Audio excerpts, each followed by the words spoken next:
feels like time is going faster than it seems. We were just two kids who were trying to live the teenage dream. We could see no reason why we should ever try to go to sleep. Remember every weekend we stayed up late and then went home with me. I wish that I could live that dream again. Hello, welcome back to my channel. My name is Shannan. Welcome if you are new here. If you don't know, I recently returned from a trip to Florida where we did the Disney parks, Universal, Discovery Cove, SeaWorld, and we also got married when we were out there too. So if you enjoy Disney vlogs, make sure to check out my other videos because I did vlog the whole trip including the wedding day. So you can have a little look through my channel, have a browse of my videos and follow along on our Disney trip. I am still uploading some more videos to come. I basically thought I would sit down today and share some of my advice, tips, tricks, just things I learned when I was booking my Disney World trip and trying to plan the holiday.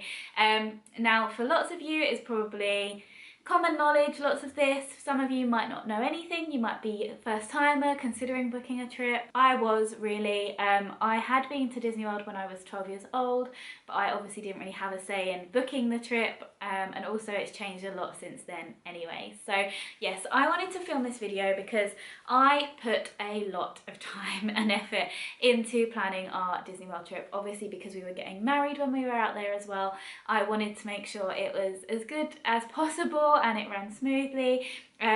It was myself, my now husband, and there were 8 of us in total. So when I was booking fast passes and reservations, it wasn't just me and him I had to worry about.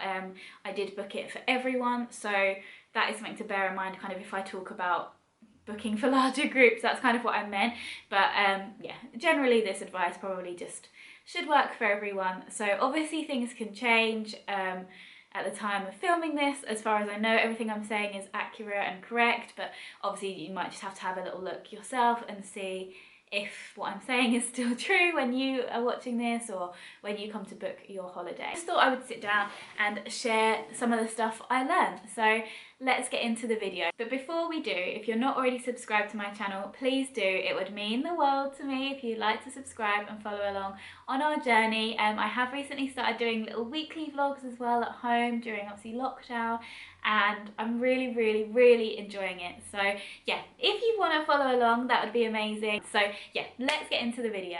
I am going to refer to my phone a little bit because I did write some of this stuff in my notes the other day, so I will try and keep some sort of an order, but it might be a bit all over the place because this is actually the second time I'm filming this video. I just sat down after filming the video and went to do an Instagram story and I looked at my teeth and I had lipstick on my teeth, so yay for that. I'm refilming the whole thing. So basically, let's go. The first tip that I'm going to share is probably one that most people know. We booked when there was an offer on called the free dining offer. I don't know if it's definitely going to be on this year. Obviously with COVID-19 it's a little bit up in the air, but generally they do seem to do this offer every year. It's not a guarantee, but they have historically done it lots of times. So it's basically an offer where you get the free dining plan. So depending on what hotel you stay in, it depends what level of free dining plan you get given. If you're staying in a value hotel, you get free breakfast, but that is technically just a quick service meal, so you could use it for lunch or dinner at any quick service restaurant, I believe. We stayed at a moderate hotel, so we got 2 quick service meals and 2 snack credits a day, but they don't give it to you on a day-by-day basis. When you check in, your magic band is literally loaded up with all of the snacks and all of the meals for the whole trip, so you can use more in one day, less in another day, and they all just kind of roll over. So yeah, that's really good. And if you stay at a deluxe hotel, you get the next level of dining plan, which I'm not entirely sure on what exactly you get, but you get some table service meals in there. So yeah, depending on kind of the hotel you want to stay at, the kind of dining plan that you think would suit your party, it's definitely worth having a look.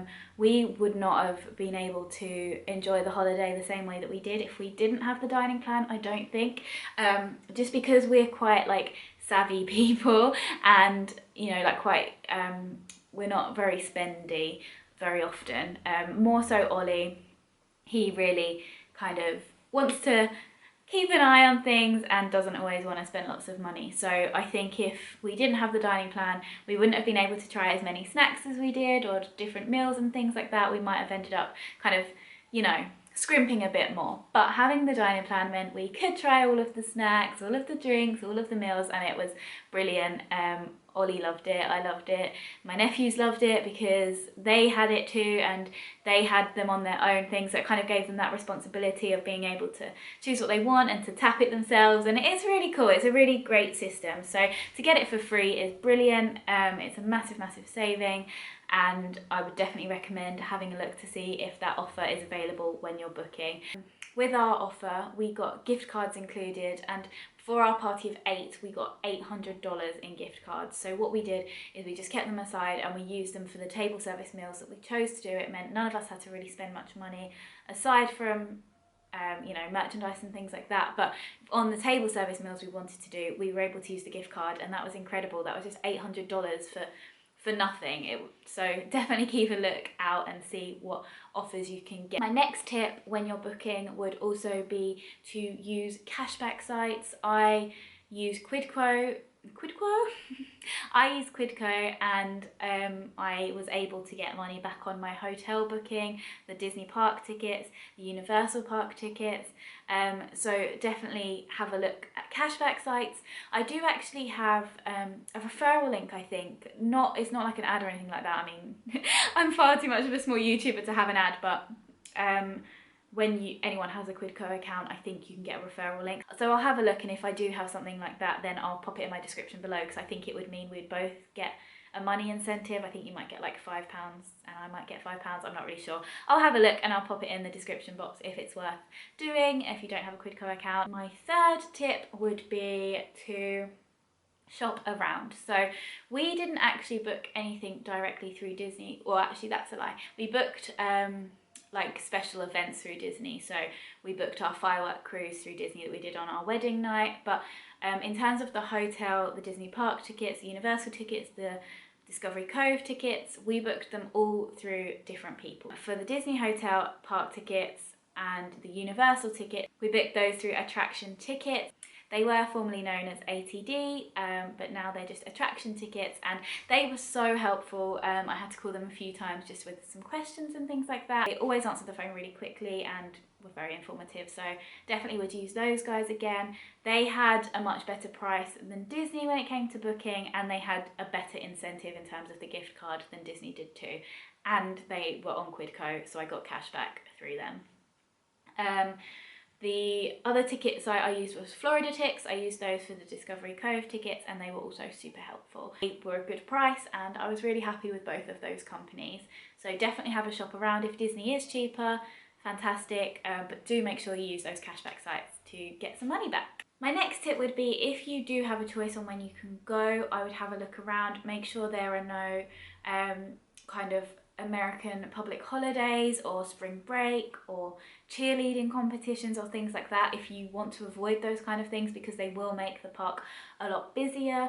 For example, we went in February, which is kind of definitely a quieter month for the parks, and the first week was fairly quiet. The second week, President's Day did fall in that week, which we did know would be the case when I booked the holiday, but just for us, those 2 weeks were the kind of weeks we could do.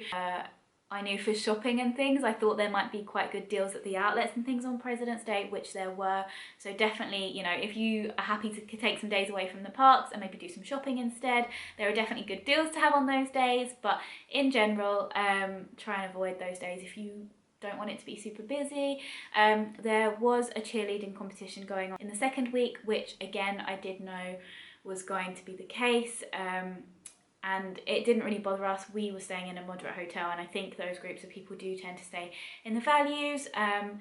It didn't bother us really. The parks were busier on that second week, but I quite enjoyed seeing the groups of cheerleaders going around. They were all in their uniforms, and it was quite cool. We don't really have that kind of cheerleader culture here, so I found it really interesting, but it might be something that bothers you, especially if you're staying at a value resort. It might kind of change the dynamic of the hotel if there's lots of kind of teenagers going around causing havoc and you're a young family or something like that. So yeah, obviously each to their own, everyone's got a different situation, different preferences, but it's just worth bearing in mind. My next kind of tip, something I found out when I was doing my research, was if you opt out of mousekeeping, you can sometimes, again, have a look when you're booking. This might have changed by now, or when you're watching this video it might have changed, but you can opt out of mousekeeping and get given a gift card instead.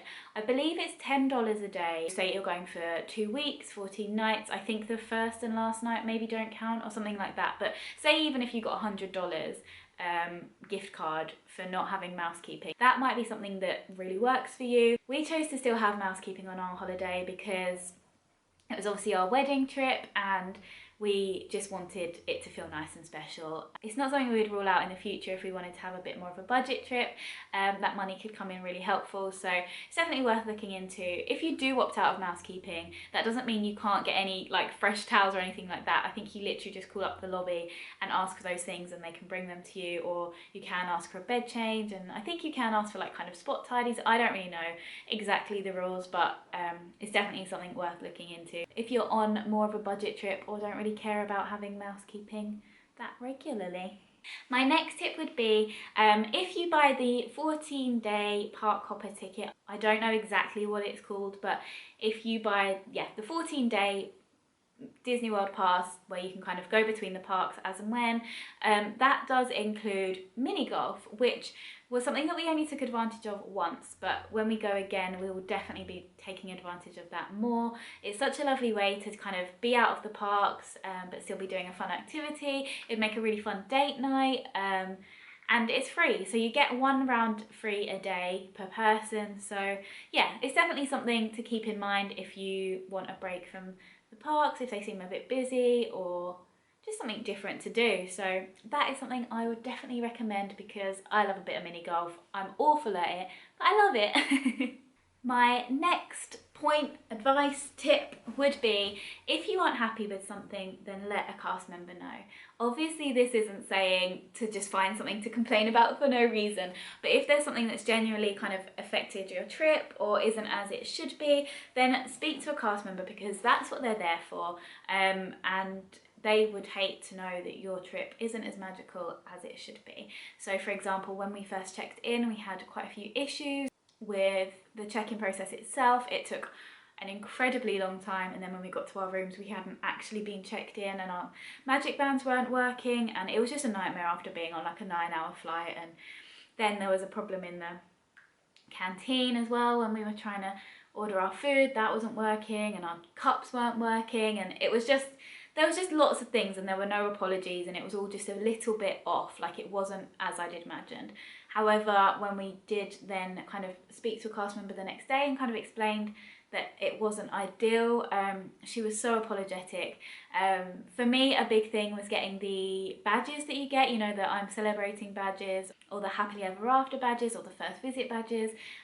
We weren't kind of offered any of those, even though we'd made conversation with the guy who checked us in to let him know that it was our first visit and why we were there and things like that. And for my nephews, it was their first time in Walt Disney World, and I wanted them to have kind of a magical trip, and I wanted them to get the things that they'd seen on vlogs and whatever else. So kind of we mentioned it to the lady the next day, and she made such a lovely fuss of them and gave them the badges. She gave me and Ollie kind of celebrating badges. She gave us fast passes, free fast passes for that day. I think we got given 5 that day, and we got given some for following days as well. So yeah, I'm obviously not saying just make something up, don't do that, but just if you aren't happy, then they will probably, most likely, as long as you come across a nice cast member, which 99% of them are, they will try and sort it out for you. So definitely let them know. My next tip, this one is a little bit confusing for me to try and figure out how to say it, but basically, I mentioned previously about being on the quick service dining plan. If you are on that, or if you have quick service credits with your other dining plan, when you have a meal, you are allowed to have a meal and a drink. So you get like a burger and a cup of Coke or whatever. However, if you don't want to use it on a drink, you don't actually have to. So for example, in our hotel, obviously we had the resort mugs, which were included as part of the dining plan, and they are refillable cups that you can use on site at your resort or another resort. Yeah, you can use those to have free kind of fizzy drinks like Coke and Minute Maid lemonade and all sorts. You can use them for your tea, your coffee, your hot chocolate. So they are there for you to use and take advantage of. You know, they're included in your price. So if you have one of those, I personally wouldn't then go and get a burger and then get a bottle of Coke, because I could just go and get a Coke in my refill mug. So what I would do is that with your meal, it's actually a snack credit. So you get a burger and a snack, and you can use that snack credit for a bottle of Coke, or you can use that snack credit to go and get a dessert, which you know where I'm at. If you've got your resort mug that you can get your drink with, then it makes complete sense to go and use the snack side of your meal on like a dessert or something like that, or a pot of fruit. Or something else that we did was that you can use that drink credit on alcohol, no matter what time of day it is. Even at breakfast, you could get your waffles and then you could get a bottle of beer. And what we would do is sometimes we would do that. We'd still have our resort mug obviously for our drink that we wanted to have with our meal, but then we would get that bottle of beer and the bottle of wine, and we would go and pop them up in a fridge in the room, and we would have them that night, or any time on the holiday, because obviously they were just sealed bottled drinks. So it kind of is just being savvy to those kind of things. I feel like a lot of people that I was seeing in our hotel weren't aware of that, because yeah, they were just getting bottles of drink that they could have just got in their resort mug. So that kind of makes quite a big difference. It might seem a bit tight, but honestly, I think it's really worth it, if that makes any sense. I hope it does. Next thing, kind of regarding food and drink and snack credits, is that if you want to get a drink from Starbucks, all of the drink sizes are a snack credit. Whether you get a small one, whether you get the biggest one, they're all one snack credit. So I personally would always get the biggest one because I'm always very thirsty, and if they're the same value anyway, then I would get the bigger one. But again, that might not be the case when you're booking. It might have changed, but for now that is the situation. So go large, honey. Next tip is also food related, and that is if you see something that you would like and it's on the child's menu, you can ask for it as an adult's meal. Again, I don't know if this is all the time, but I did it a few times and it definitely was fine. The main place I think it's worth doing this in is Satuli Canteen in Pandora in Animal Kingdom, because they do cheeseburger pods there and they're only listed on the child's menu and they are incredible. So I just went up and asked the lady, I said, is there a way I could please have it as an adult meal? And she was like, of course, honey. And we had our badges on and she was chatting to us about the wedding and things like that. She was super duper lovely and it was not a problem. And cheeseburger pods are incredible, so definitely do that. It's worth it, trust me. I think my next tip is another food one. Sorry. But I would say use mobile ordering. It's on the MDE app, My Disney Experience app. I will talk about that in a moment, but use it. It is incredible. It's like Fastpasses, but for food. What more could you want? We could not believe how many people didn't seem to use the system. Every time we wanted to do mobile ordering, we were pretty much the only people that seemed to be using it at the time, and it saves so much time.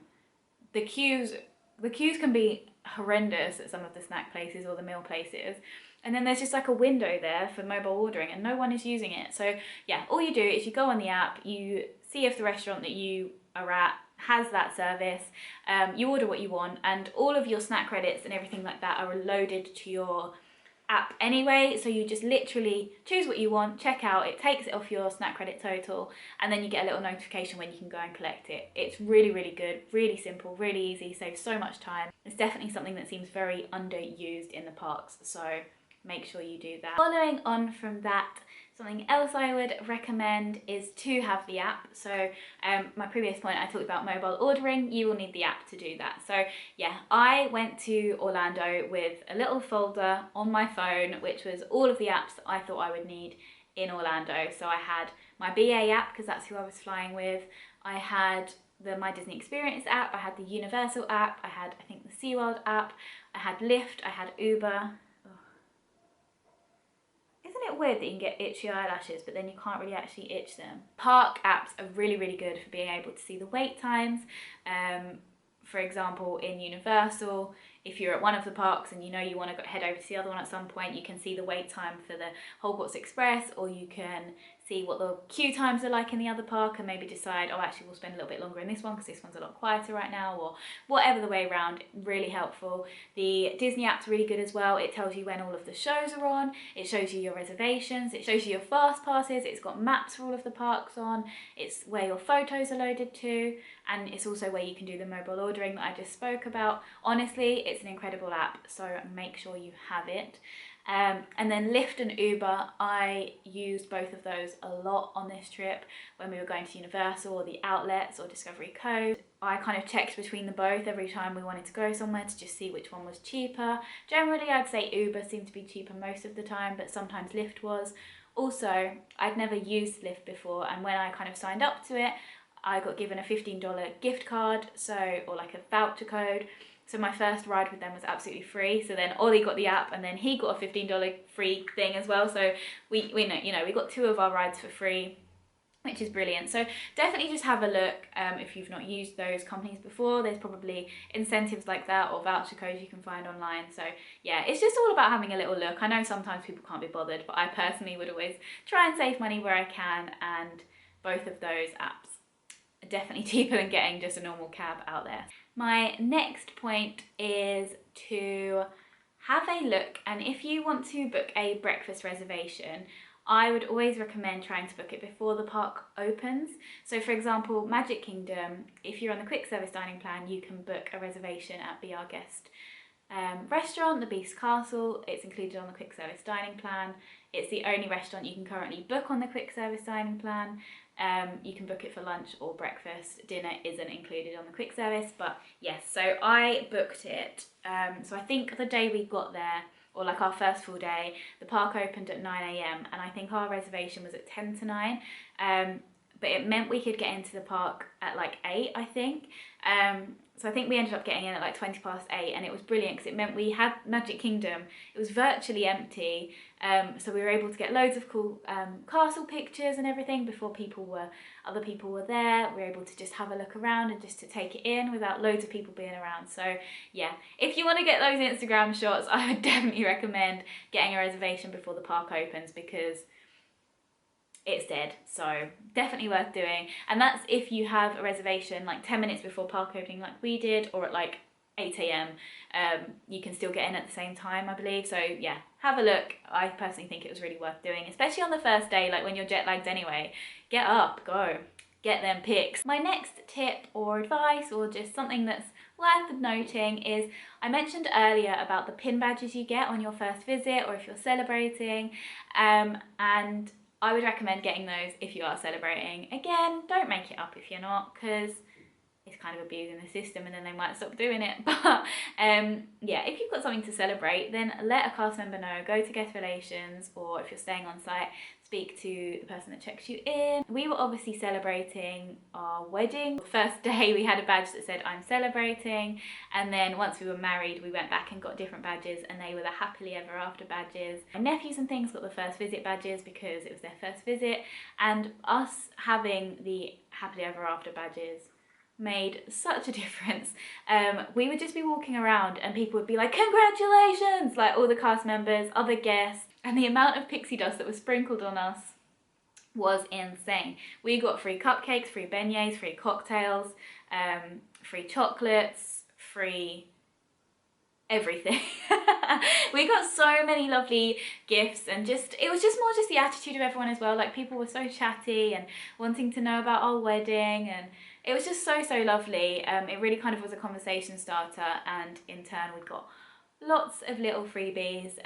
That's not something they have to do. Obviously don't go with the mindset that you're going to get freebies, because I'm sure we just got very lucky. But yeah, if you have those badges, cast members will kind of say congratulations or happy birthday or any of those things, and it's a really lovely touch. So I would definitely recommend getting a pin badge if you're celebrating something. This is probably another well-known one, but we have had Monzo cards for years now. We have used them on city breaks, on kind of all-inclusive holidays. That is really handy to have. But on this trip I actually got a Revolut card, which I hadn't heard of really until I started looking into this holiday, and yes, it seemed like a very popular option and I personally loved it. It's basically a kind of prepay card, so you load it up with some money. Say I had £100 in there. If there's a day where the dollar rate is really good, then you can buy some dollars, however many you want to buy, and it kind of saves it in there. So say you had £100 to start with, you would then have, say, if you bought $20 or whatever, you would have like £80 left and $20. So it's kind of, once it's converted, it's sat in there as dollars. So it basically means you can kind of secure any of the good rates on the days that there are. You can set it to auto exchange, so you can set a limit that, you know, if it hits a certain high number, then it will just exchange the money you want it to exchange. Very technical, but I'm an absolute novice when it comes to anything like this, so if I can do it, you can as well. But yeah, it definitely made a difference because I was always keeping an eye on the exchange rate, and when there were days where it seemed quite high, I would buy some. I wouldn't buy all of them because then I was thinking, oh, it might get even better tomorrow. But it kind of worked quite well in that I was able to buy dollars over a few different days when it seemed to peak, and yeah, then we had them saved on that card for when I needed to pay deposits to our suppliers, because obviously we were getting married out there, or paying for reservations and things like that. So yeah, definitely look into a Revolut card. It's really handy. We did still get cash out. Obviously we wanted to have cash for tips and things like that, but in terms of if you're going to be spending on a card like in shops and things like that, definitely look into Revolut. Now, I've got a couple of tips here for Fastpasses. So the first one is that you are able to use your Fastpass 15 minutes before and 15 minutes after your Fastpass window most of the time. We did this loads and we didn't have a problem. I know that one time my sister and brother tried to get on Tower of Terror 10 minutes before their Fastpass started and they were told that they were too early, but I guess maybe they do that if it's at like really high capacity or something like that. But we did it lots of times where we were a little bit early or a little bit late and we were still able to get on the ride, and that's obviously really handy if you're, you know, overrunning from a previous queue, or if you want to squeeze in a ride and you're like, oh, the Fastpass is tight. Like, if you know in the back of your mind you've generally got kind of leeway, that is really helpful to know. Something else about Fastpasses, obviously if you're staying on site, you book your Fastpasses 60 days in advance. If you're staying off site, 30 days in advance, but you can only book 3 Fastpasses a day when you're booking that in advance. But on the day itself, once you have scanned your 3rd Fastpass, so say I wanted to go on Expedition Everest, I have my Fastpass for it, it's my 3rd ride of the day, my 3rd Fastpass of the day, I scan it, and then I get in the Expedition Everest Fastpass queue, I can then go on the MDE app that I was talking about earlier and see what other Fastpasses there are. So you can continue to book 1 Fastpass at a time once you've used your first initial 3 Fastpasses, if that makes sense. So yeah, it's definitely worth bearing in mind because we got on a lot more rides that way, and every time I scanned a Fastpass, I would then be in the queue and seeing what one we could book for the next time, or for in half an hour's time or whatever. Definitely worth doing that because queues can be mad, and if you've got 3 Fastpasses there to use, then you should use them. Yeah, the 3 Fastpasses that you can pre-book, you can only book them all in the same park. So what we tended to do would be spend the morning in one park, go back to the hotel for kind of a swim or just a chill in the kind of afternoon, and then head out to a different park in the evening. So generally we would get to a park for opening, get on whatever ride, you know, didn't have a very long queue, and then the Fastpasses kind of started an hour into the day or so, and then yeah, so we'd have like 3 Fastpasses in the morning into the early afternoon, and then have a look on the app and see what else we can get on, and then obviously you can book some more for later that day, or 1 more for later that day if you were going to go to a different park and things like that. So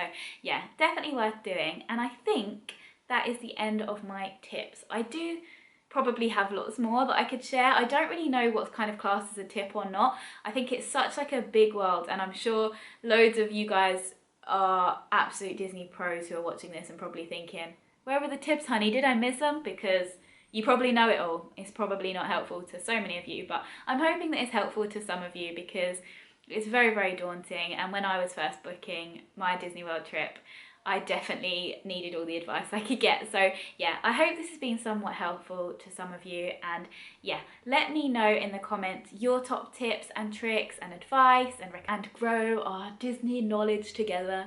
But yes, let me know in the comments your top tips. Give this video a thumbs up if you enjoyed, and make sure to subscribe to my channel if you want to see more videos from me.